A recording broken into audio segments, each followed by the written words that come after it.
Happy Monday, everybody. LaVoice in your head here with a genre TV and film roundup.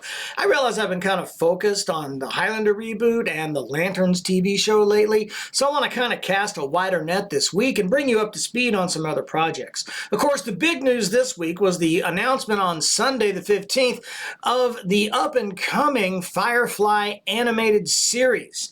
That's right, kids, we're finally going to get Season 2 of Firefly. All the original cast members have signed on to provide voices for their characters, and it looks to be an amazing project. Details are very sketchy, far and few in between, and a lot of people are going to be looking into this. I can only do so much from this basement. Anyway, we'll see what they have coming up before too long. Now, just for fun, the 2025 Razzies for the worst that Hollywood had to offer came out, and there's very few surprises there. Universal's War of the Worlds remake walked away with the Worst Picture award.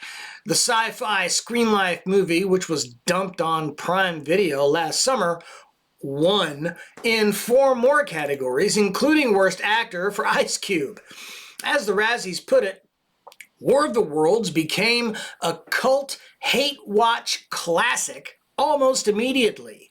The movie's been cemented in Razzie history as a near sweeper of our $4.97 trophy winner.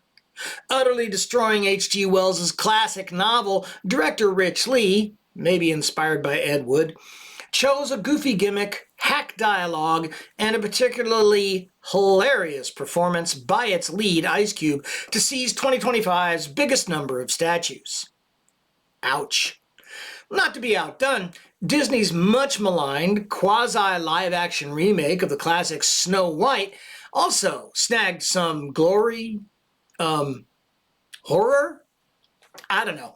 Walking away with the award for Worst Supporting Actor, with all 7 artificial dwarves receiving it. As the organizers of the Razzies put it, it cost a fortune and lost a fortune. Perhaps cursed by Walt Disney himself for having ignored his dying wish for it never to be remade. I'm sure your Google Foo is good enough to find a complete list of winners, losers? I don't know, if you want to. In other comic book related movie news, Sony Pictures quietly launched the Spider-Man Brand New Day website, and while the site is bare bones blank right now, fans quickly unearthed a new trailer online. Well, kinda. Kind of a more polished remake of the already leaked trailer as confirmation that the movie's release is soon to be upon us. The website will soon be updated with about and behind-the-scenes videos, a picture gallery, and character profiles. So it'll soon be fully loaded with stuff to generate buzz around the impending release. Now I'm looking forward to this film because I like Tom Holland's version of Spidey, and the first 3 films were kind of an extended origin story, and I can't wait to see where they take him now that he's out on his own and out from under Tony Stark's shadow.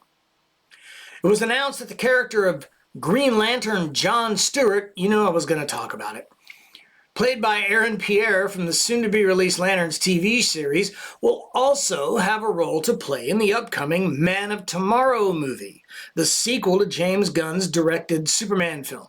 In response, sore loser extraordinaire Zack Snyder released pics of actor Wayne T. Carr as the same character, allegedly ahead of the 5th anniversary of the release of the Snyder Cut of the Justice Gang.